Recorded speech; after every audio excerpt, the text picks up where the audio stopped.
I'm Hilary Hendershot, your host, and this is the Retirement Years on Profit Boss Radio, episode 161.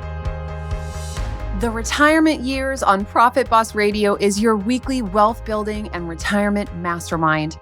Profit Boss is also a movement for women who want to reach their full wealth potential and be financially free. Let me be your guide as you defy the odds, take control of your money, grow your wealth, and retire well. Do you want the secrets of wealth and retirement to be yours? This is the place. I'm Hilary Hendershot. I'm a certified financial planner running a leading advisory firm for women and couples, and I'm sharing with you real stories from real life and real people who are making it happen. Forget Wall Street. You ready? Let's do this. Welcome to this episode of Ask Hilary, coronavirus, pandemic, the economy, stock market, investing, and financial related questions. Thanks for sending in your questions for today's episode. First, a little Hendershot family update. As I've shared with you, we are here in Dorado Beach, Puerto Rico, enjoying or attempting to enjoy a tropical lifestyle while working full time. It was a test to see if this was a lifestyle we were interested in pursuing. One cool thing is after the first time I published or talked about us being in Puerto Rico, a lovely Profit Boss listener named Nicole reached out from San Juan. So she made contact. That was cool. I wasn't expecting to have Puerto Rican listeners reach out to me. We were going to get together for coffee, but now, of course, we can't get together to do anything. And I realize our experiences of this shutdown, shelter in place have all been a function of our geographic location. So Puerto Rico went on shelter in place, I think, much earlier than most places. I was really shocked to read, here we are essentially locked in our condo, and the spring breakers were living it up on the beaches in Florida. So I think that, things have gotten, I don't know how to say, pretty bad. They feel a little weird here in Puerto Rico. At this point, I don't know what it's like to run an island. I imagine the contagion issues, the health issues are a lot different in a closed environment ecosystem because there isn't easy access to resources that are on the mainland or whatever. So I'm not criticizing the rule makers, but at this point, we definitely have police interpreting the rules, kicking people off the streets, and there are people divided into factions.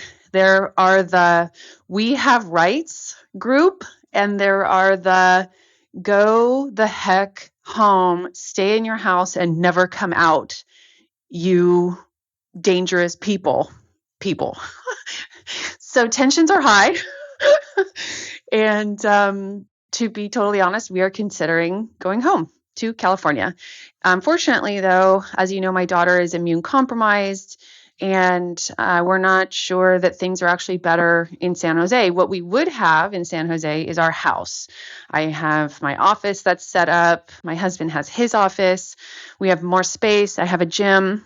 By the way, I'm literally working out with, and thank goodness, I purchased my resistance bands from Amazon right when this thing started. So I got them. I have 3 different kinds of sets of resistance bands that I use on our patio in this little condo unit.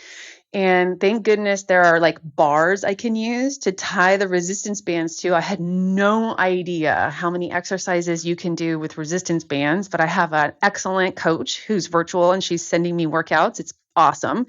I did a complete cardio workout in my unit, literally like running in place, running back and forth, doing the cross-country ski movement. I'm sure all of you are supporting yourselves and your health in the best way you know how. And I know we're all making it work. And look, just please don't interpret any of this as a sob story. Obviously, the people who don't have their health are the people worse off right now. And I know more than just like any of you who know the worst of what it's like to not have your health or not have someone that you love dearly have their health. So this isn't a comparison. I'm simply sharing what's so. But I remain confident financially. My income is down. My husband's income is down. But much different than my situation in the last economic crisis. I have all the cash that I need. I know we can pay our bills. I know that my team will get paid. So no one on my team is going to lose their job. No one on my husband's team is going to lose their job because we spend less than we make. During the good times, we don't spend it all. So we're going to be all right. And I'm happy to provide optimism for you from a financial perspective. And I love hearing from you. So if you have more questions or comments, you know how to reach me, media@hilaryhendershot.com. Okay, without further ado, let's get to my answers to this set of listener questions. Thanks, Profit Boss.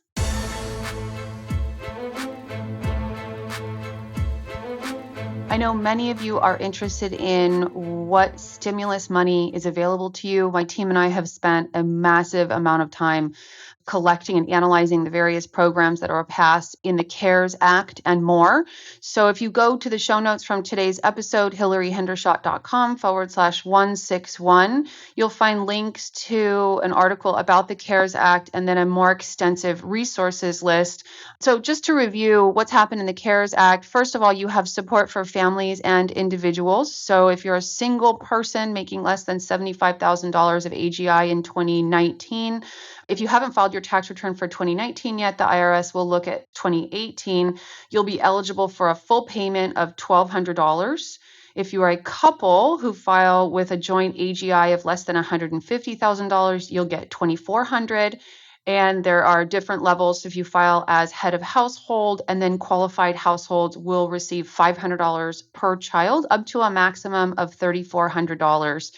Those stimulus dollars start tapering off pretty quickly over those AGI thresholds. It's not a cliff, but it is a steep hill, as it were. And the IRS is supposedly going to find digital ways to transfer that money to you. So hopefully you've filed your taxes in the past and you've got direct deposit for any refunds that you may have received. They'll just use that bank account information. Otherwise, I think they'll issue checks.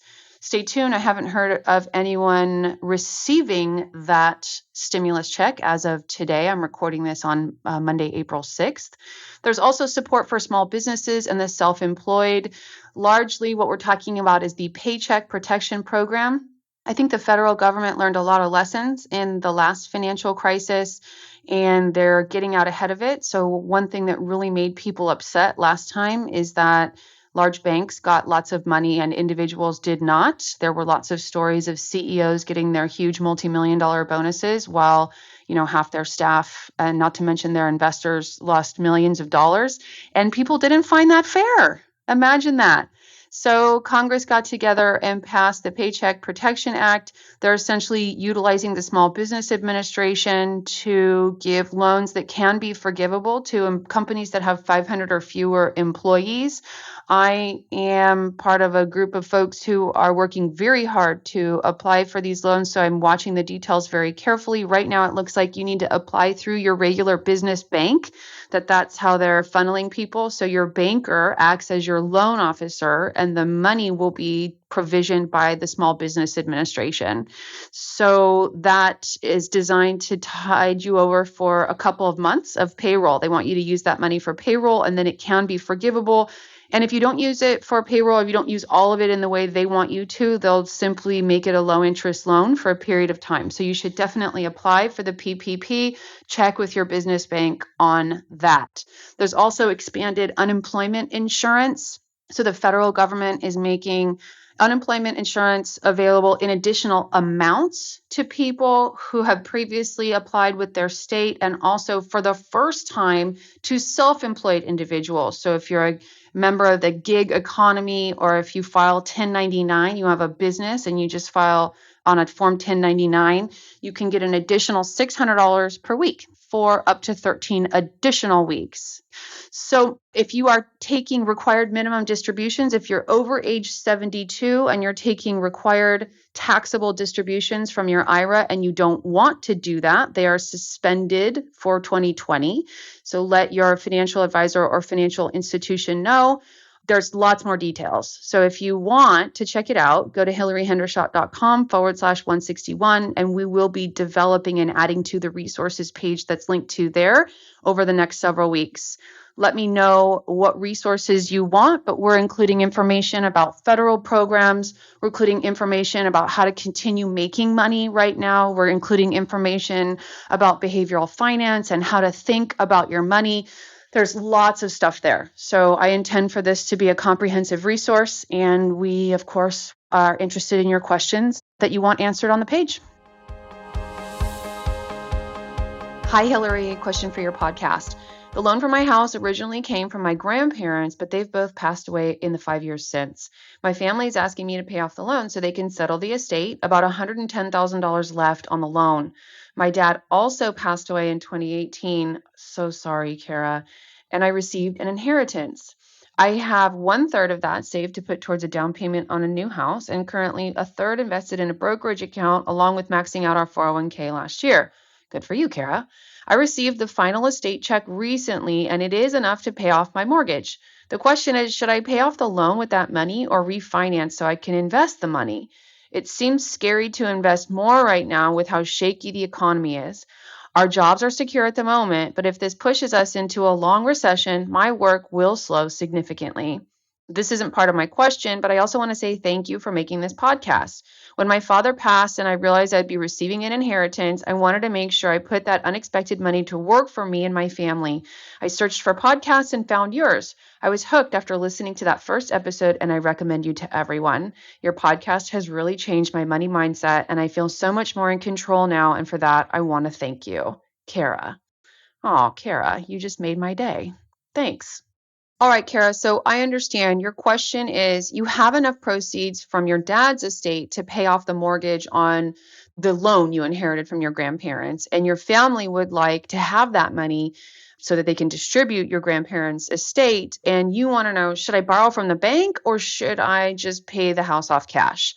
Okay, so I'm going to give you some rules of thumb rather than make a specific recommendation. I think first, because I don't know your exact numbers and I would kind of need to know more about how much is the house worth, what's the size of the loan relative to the value of the home, where are you along your saving path. So I can't make a direct recommendation. The first thing is, obviously, I think you have the right idea. If your family wants and needs you to pay them out so that they can distribute the estate, you should definitely do that. Family relationships come first.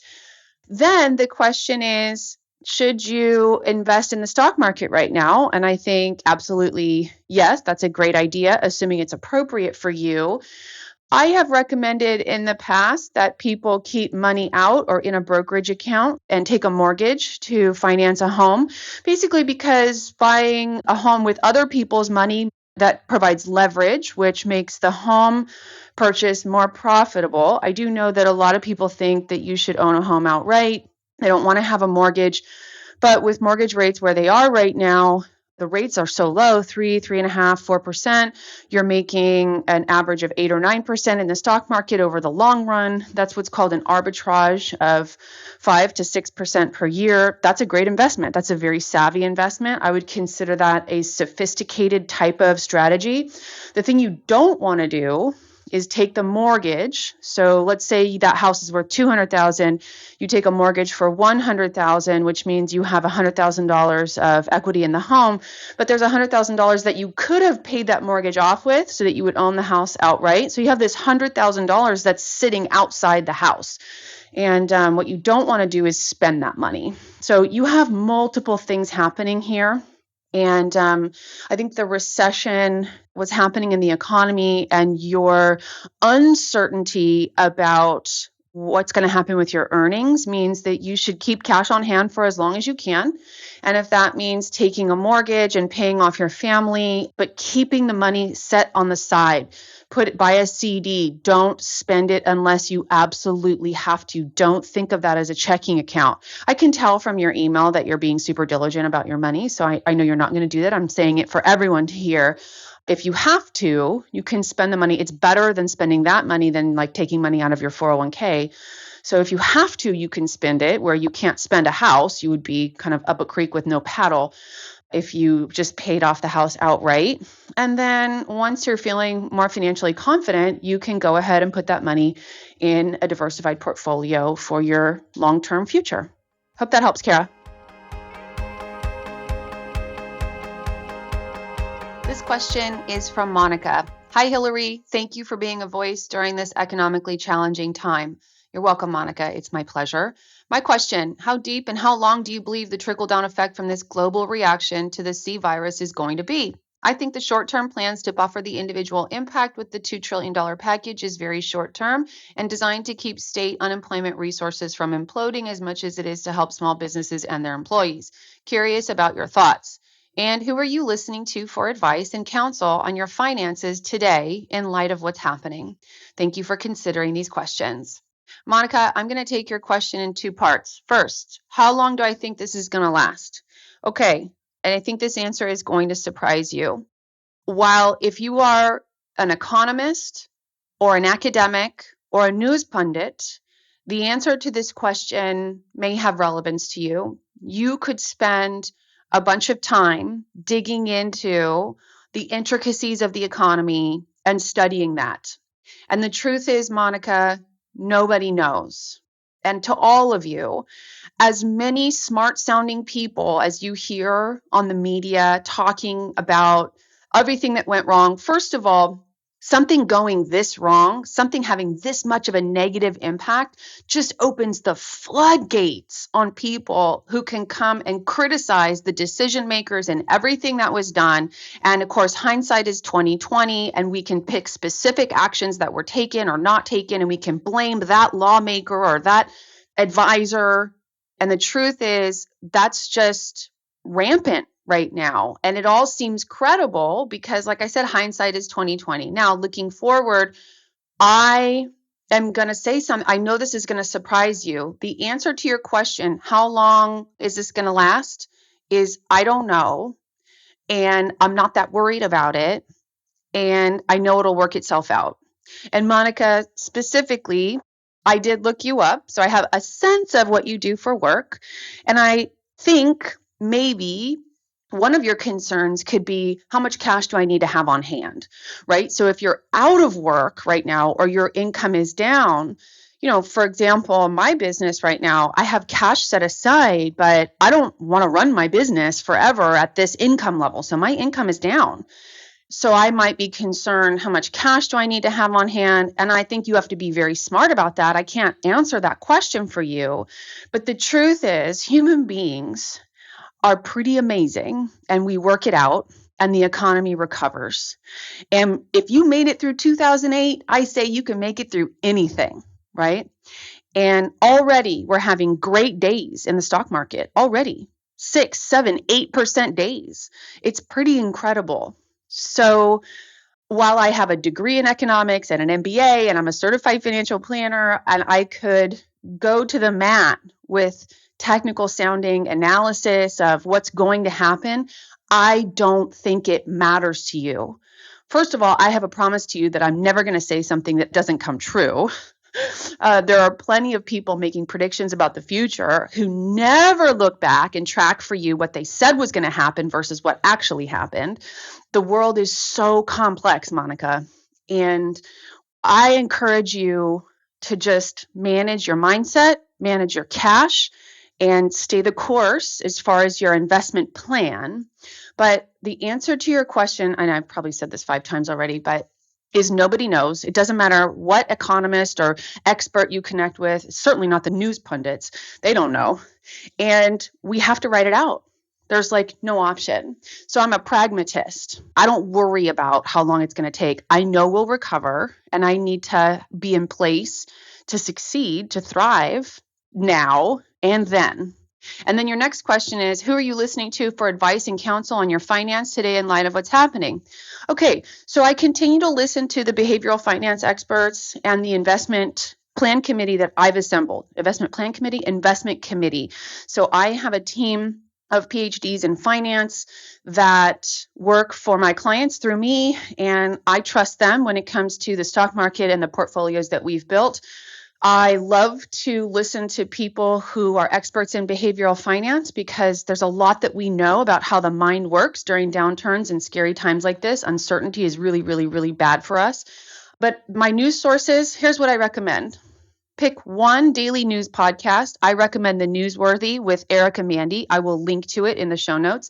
I listen to that show each morning. It's 10 minutes. She'll often have a 5 or 6 minute segment afterward based on the day of the week.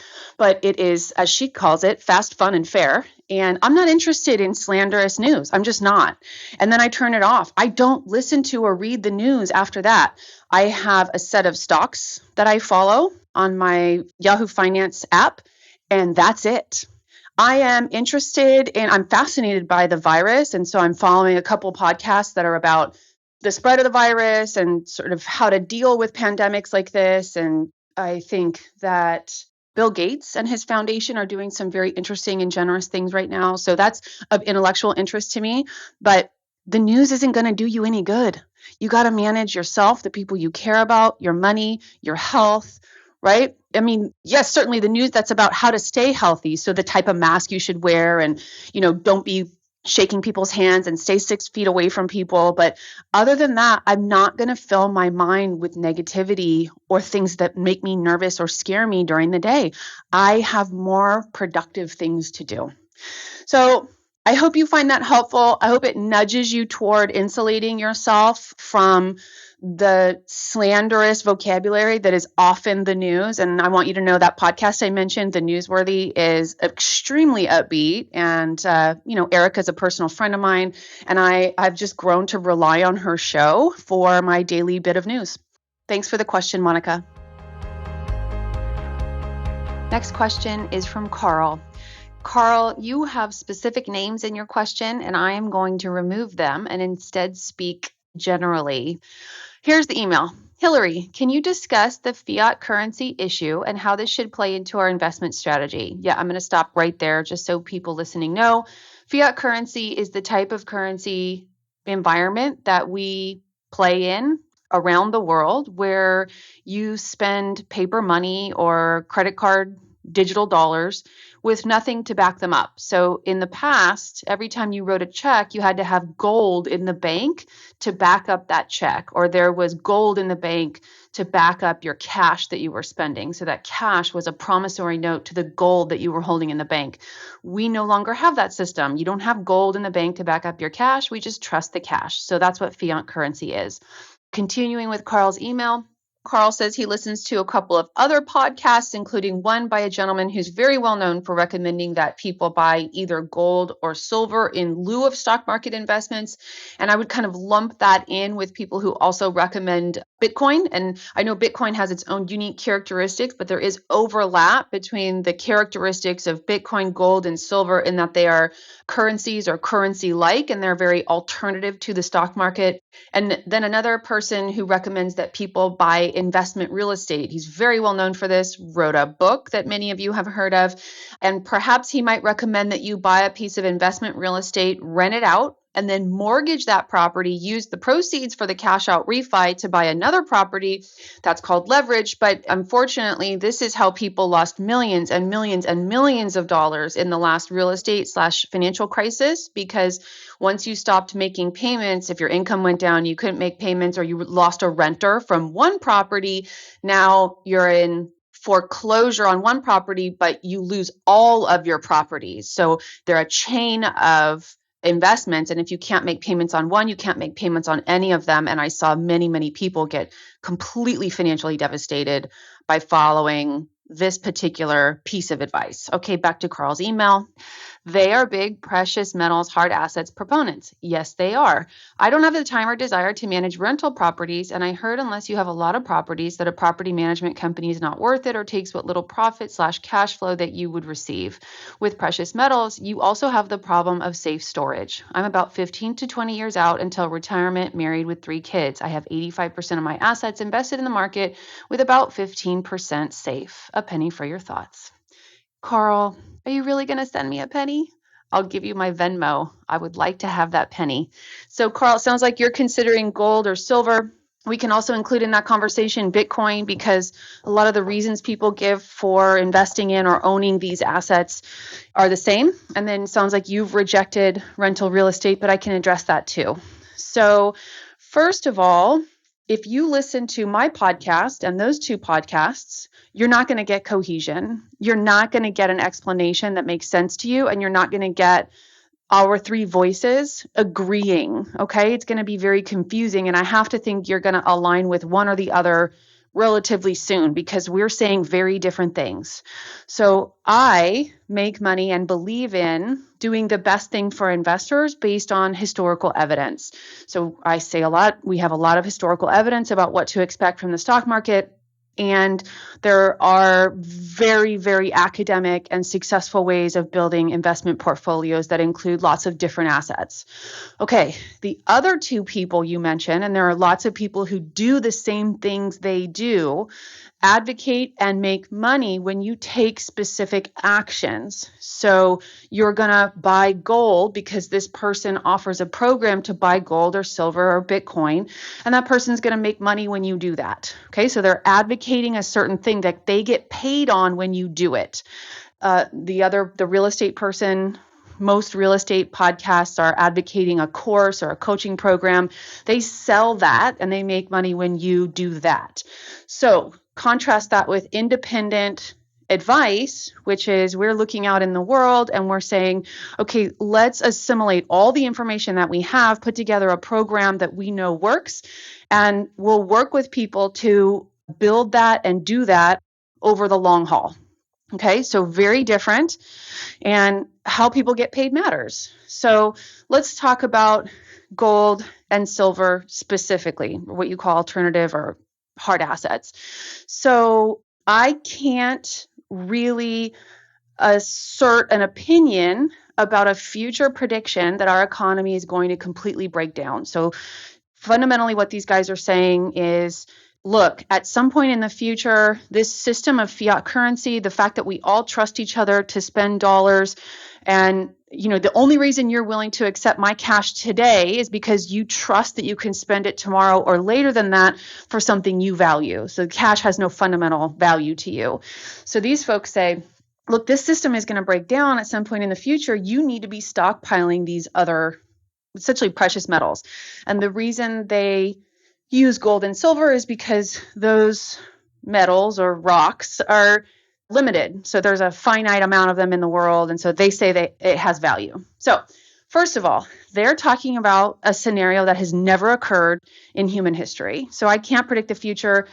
I don't think it's going to happen, but let's talk a little bit more about it. So imagine an environment where things have gotten so bad and so, I don't know how to say this, broken down, that cash no longer works. So you can no longer spend cash. But it's not just cash, it's credit cards too. You can't use the money in your bank accounts. You can't put your credit card down or give someone your credit card number and have them do an exchange with you. So imagine all the systems that have to be broken down, like the internet, banking, credit card processing. So I'm imagining some cataclysmic event. It's probably a natural disaster. Internet's down, power's down. So just imagine these people are saying that we're going to stop trading cash, and then instead, everyone's going to need gold and silver in divisible amounts, and that human beings are going to stop trading cash and start trading gold and silver. Makes no sense to me. I don't buy it, even a little bit. But I can't, and I've had conversations with people who are stockpiling gold and silver, and you can't convince them otherwise because they're talking about some future event. And no one knows what will happen in the future. And of course, if that does happen, obviously, if you can't spend cash or credit card and there's no internet, I won't be podcasting anymore, but I will humbly eat crow. And then, of course, you have the problem of, as you said, keeping it safe. So you need a storage place for your physical gold and silver. And so, gold and silver are not an investment. They don't go up in real value over time. That's a historical truth. And, like Apple and Facebook and the companies that we trade on the stock market, those are real companies with real shareholder value, real book value, as we say, and they're producing real products that people buy. So, people say, oh, the stock market's a Ponzi scheme. No, it's not. Companies have very, very real value, and the price of the stock at any given moment is the book value of the company plus or minus investor sentiment. And investor sentiment is always temporary. So I don't see any reason you would own gold or silver. I own a little bit of it. I wear it on my hands in the form of rings, around my neck in the form of necklaces. I don't see any reason why you would stockpile it.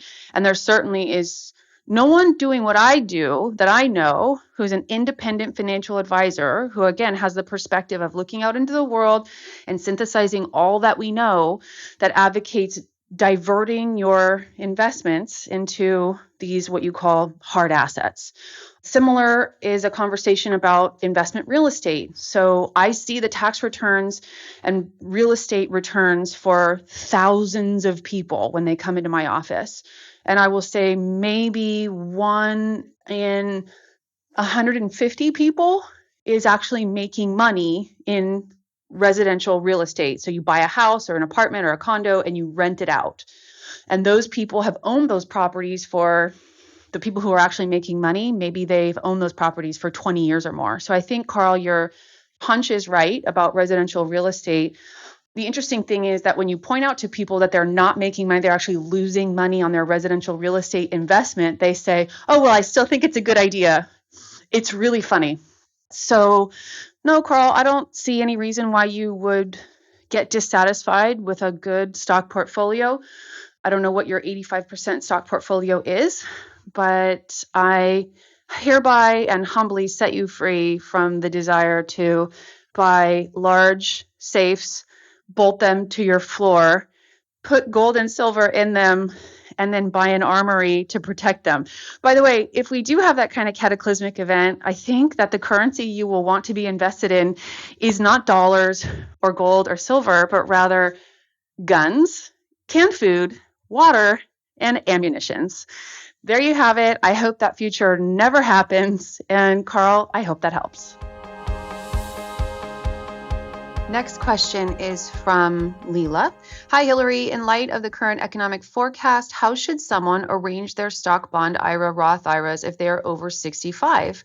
My husband and I have our money in mainly ETFs with Vanguard. Should we go with more bonds? How would you advise someone or a couple to have their money now if they are over 65 and will need their money in less than 10 years, maybe less than 5 years when the market has lost so much value? Please feel free to answer with a more general response that would apply to the greatest number of people over 65. Thanks very much, and thanks for all you and your team do, Leela. Leela, I am probably not going to give you the answer that you wanted, but I'm hoping that I'm going to give an answer that is valuable to the folks listening to this podcast. I am a little bit boxed in on what I can answer. First of all, as a financial advisor, I can never offer you anything that even remotely sounds like specific investment recommendations on this podcast. I haven't seen you, I don't know you, your timeline, your values. I don't know anything about your income or how much you've saved relative to how much you need to spend in retirement. I will say this. I would recommend that someone arrange their stocks and bonds in their IRAs and Roth IRAs exactly the same way that I would have recommended it before.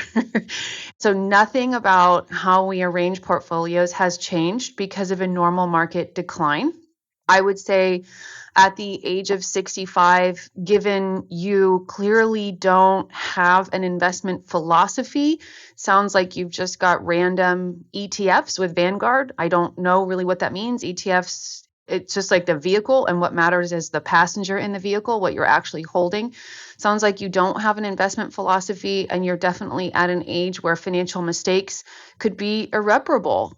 The most important thing you need to know when you stop working, by the way, the day that you stop working is the most important day in your financial life, is how much you can take from that portfolio and never, never, never, never overspend it. Because if you accidentally take too much out in a down year like we're in right now, you could, in essence, amputate the portfolio from regrowth. But it is important that you be able to take money because your expenses don't go to zero. So I would say, I see a situation where it sounds like you're taking a big amount of risk. If I had to guess, you and your husband or your partner have a conversation about you don't need to hire an investment advisor or wealth manager.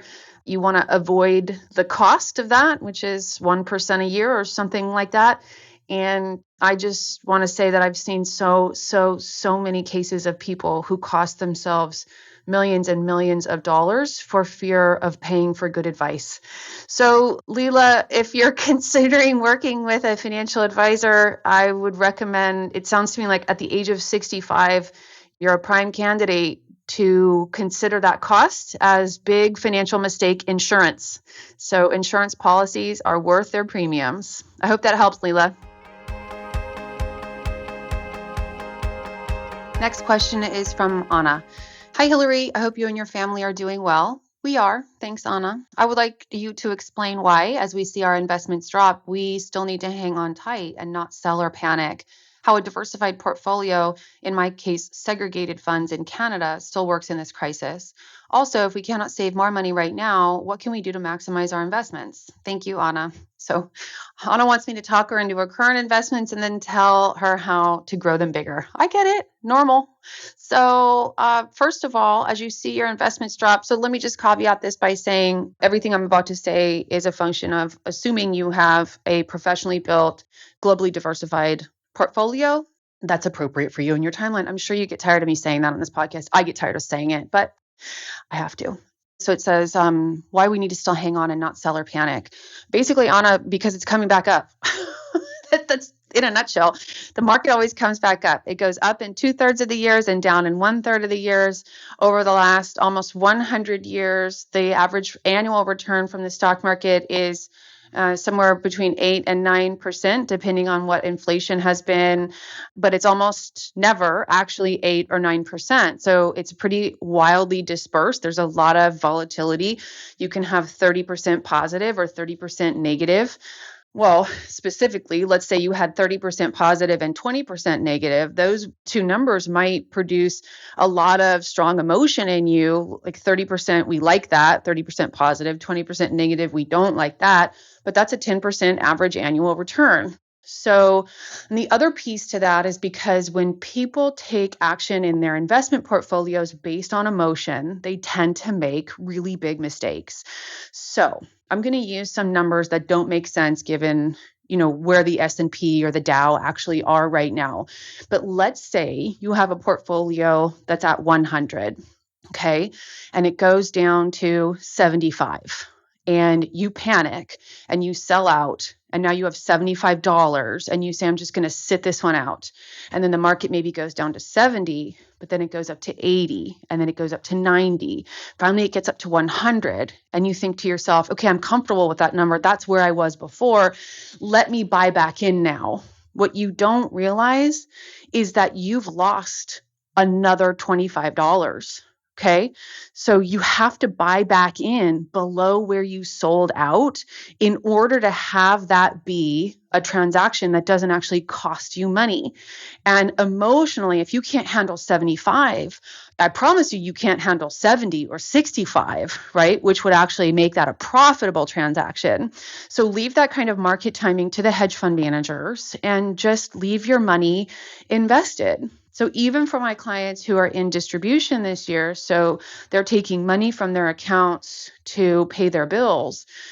I have one client, so you look at your portfolio and it started at 2 million and now maybe it's down to 1.5 million. Well, but if they only need $60,000 to pay their bills this year, they've maybe lost from peak to trough $15,000. So that's $60,000 or $65,000. Maybe it was worth $15,000 more a few weeks ago. And yeah, $15,000 is real money, but you're talking about a $2 million portfolio. Okay. That's less than 2%. So if you don't like the price of your portfolio today, definitely don't sell because the price will change. I promise you it will go back up. And then Anna, the second portion of your question is, if you don't have extra money, how can you maximize your investments? Well, there's no magic. So you can start a side hustle. You can ask your parents to borrow money. You got to find cash that's currently unemployed, right? So I don't think I have any obvious solutions there. A lot of my clients are asking, well, is now a time for us to be putting in cash that's sitting on the sidelines? And it's like, well, if you have cash that's sitting on the sidelines, I really haven't done my job, because it's not smart to leave money out of the market hoping for a downturn when 2/3 of the time, all you get are upturns. So I know it's scary, and the whole coronavirus situation and quarantine shelter in place, it's really awful. But the stock market, what's happening there, totally normal. And yeah, don't panic. It's not different this time. It's definitely coming back. I hope that helps, Anna. Final question for today is from Brandy. Brandy, I do think I already kind of answered your question when I answered Anna or Anna's question, but here we go. Hello, I love your show. It's very informative. My 401k has dropped about 5,000. I assume you mean dollars. I'm 41 years old and I'm trying my best to save for retirement. Aren't we all, girl? Do you think we will all get back the money we lost once the virus is ended? Brandy, more than that, not only am I certain of that, pending some kind of Armageddon type event, the market will absolutely recover. But the market is likely to recover before the virus has ended. Remember, the market is a leading indicator. So the market is about 6 to 9 months ahead of us. Okay. The market is a leading indicator. The economy is a lagging indicator. The market already incorporates everything that we already know. So everything we know about the virus and its costs and its likelihood of sticking around and continuing to plague us, no pun intended, is already baked into the market. So if we look back on the timeline of history and we look at some of the most frightening news headlines that were out there, we also, in the same time period we had those frightening news headlines, we end up with super high stock market returns. I realize that's a claim that needs evidencing. I'm not going to do that right here, right now. I've done that in other episodes, but that is my answer to you. Is I don't think you should be concerned about your $5,000 account dip at all. Okay. And as long as you have a good portfolio, as long as you have diversification, as long as you have different kinds of stocks, as long as you're invested in different geographies, as long as you have something that's appropriate for you. Okay, Brandy, thanks for being a listener.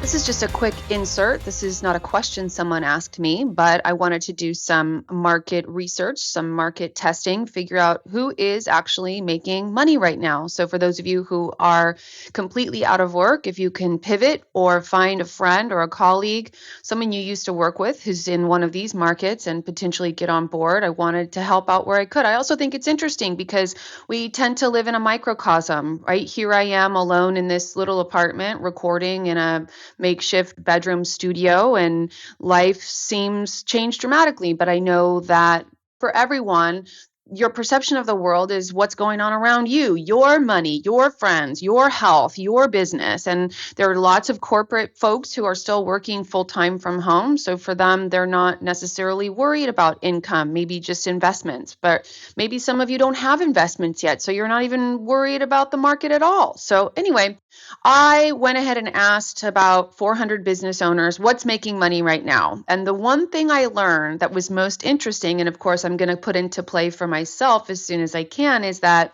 Facebook ads and ads in general, the price is down 70% right now or more. So anyone in marketing or advertising, they're making money hand over fist right now because they're able to do ad buys at a significantly discounted price. So, people are saying, look, you used to get 3% conversion and now you're only getting 1% conversion, but the cost of that ad was down 70%. So your costs are down anyway. The results are better, in other words. People are still launching programs, business coaching programs about how to launch a profitable course. So if you have a knowledge set that can be marketed online, there are people launching programs to tell you how to put that knowledge set online so you can sell it. People selling sales funnels and social media coaching. Anyone working in media or supporting people to do media, right? If I had someone next door who had a safe suit, because it's not like they could be in the room with me, but who could help me do video right now, I'd be all over it because I feel like I'm all alone out here. But anyone coaching people in online media skills, television interviews are up, people doing Facebook Lives, getting on video on Instagram. This is all making money. Parenting coaching. Interestingly enough, actually not that interesting, right? Because people are home with their kids for hours and hours on end. So people are wondering how to be good parents. And then business coaching, but also I think spiritual coaching is up. And that can be in a lot of forms. It can be in coaching yoga or meditation, but also there's a big movement, especially among women, to get spiritual about your business. So there are spiritual teachers who want to come into your business and look at how are you aligned with your purpose on the planet, with your values and principles? How are you out of alignment?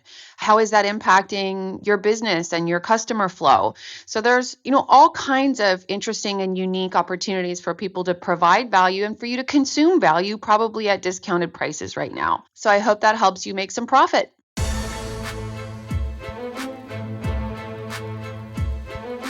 Hey, Profit Boss. If after listening to today's episode, you think you might be ready to take meaningful actions with your wealth and perhaps consider working with me and my firm in some way, then I'd love to hear from you. Just go to hilaryhendershot.com/hello. That's Hilary with one L and Hendershot with two T's. .com/hello. When I'm not sitting behind the mic, I'm running Hendershot Wealth Management. We're a fee-only fiduciary financial advisory firm. We work with women and couples to take their finances to the next level. Everything I talk about here on the show gets personalized and put to work for my clients. So I ask you, why wait till tomorrow when you can start realizing your full wealth potential today? The life you want to live, it doesn't have to wait. Just imagine the freedom and joy you'll experience when you've secured your retirement and enjoyed the years leading up to it. That's what I want for you. That's what I do for my clients. And if that's what you want for yourself, just head on over to my website right now, hilaryhendershot.com/hello. All of our initial conversations are totally complimentary. So let's just see where a friendly conversation may lead. hilaryhendershot.com/hello.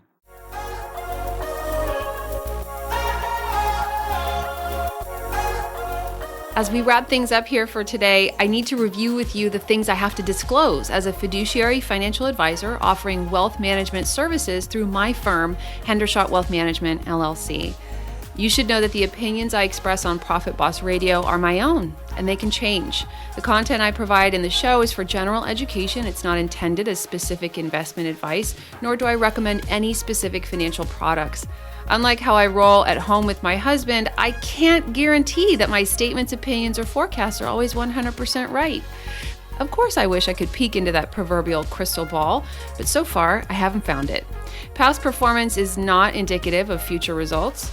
I talk a lot about indexes, and I want you to know you can't actually buy an index because, of course, when you take a list of companies and create a product that allows people to invest in those companies, there are fees and expenses involved that reduce returns.